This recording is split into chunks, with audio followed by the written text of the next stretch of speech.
This is the Washington Times front page for Wednesday, January 10th, 2024. Thanks for joining us. I'm George Gerbo. Border security negotiations on Capitol Hill keep running into a critical problem.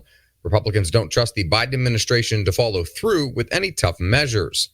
Ramsey Touchberry and Stephen Dinan report lawmakers returned to Washington this week with little progress on border negotiations, the linchpin of broader talks about President Biden's request for an emergency $110 billion national security spending bill. That proposal includes military aid for Ukraine and Israel. Significant hurdles include how much the deal would restrict the president's actions to control the southern U.S. border, including the use of parole. Florida Governor Ron DeSantis has blanketed Iowa at the expense of all other early voting states in a bid to keep his campaign alive against prohibitive frontrunner Donald Trump. Susan Ferricchio reports he now faces a surging Nikki Haley, who could steal second place from him in the Iowa caucuses next Monday and potentially force him out of the race. The two are statistically tied. Polling averages show Haley with 16.3% of the vote, slightly above DeSantis's 16%. Haley has been helped by a late advertising spending binge in Iowa.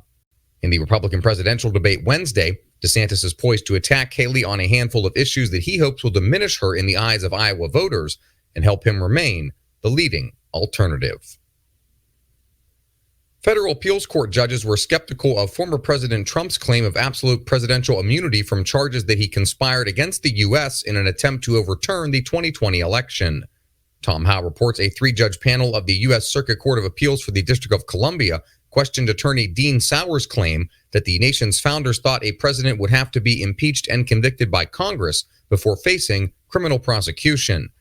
Judge Florence Pan wondered whether a president could be prosecuted, for instance, for directing Navy SEAL Team 6 to assassinate a political rival. The judges said Trump's defense undermined its argument of absolute immunity by conceding that a president could be prosecuted after an impeachment.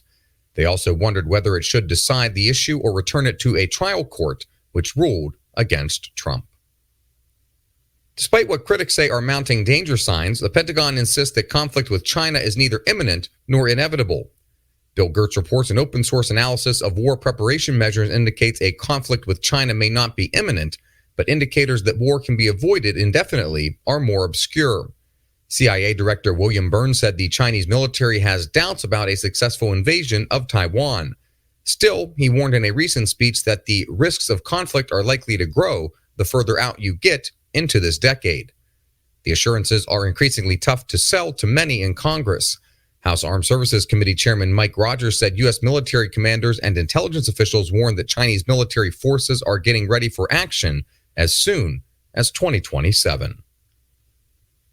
And finally, Foreign Affairs reporter Andrew Salmon previews presidential and legislative elections coming up in Taiwan on Saturday.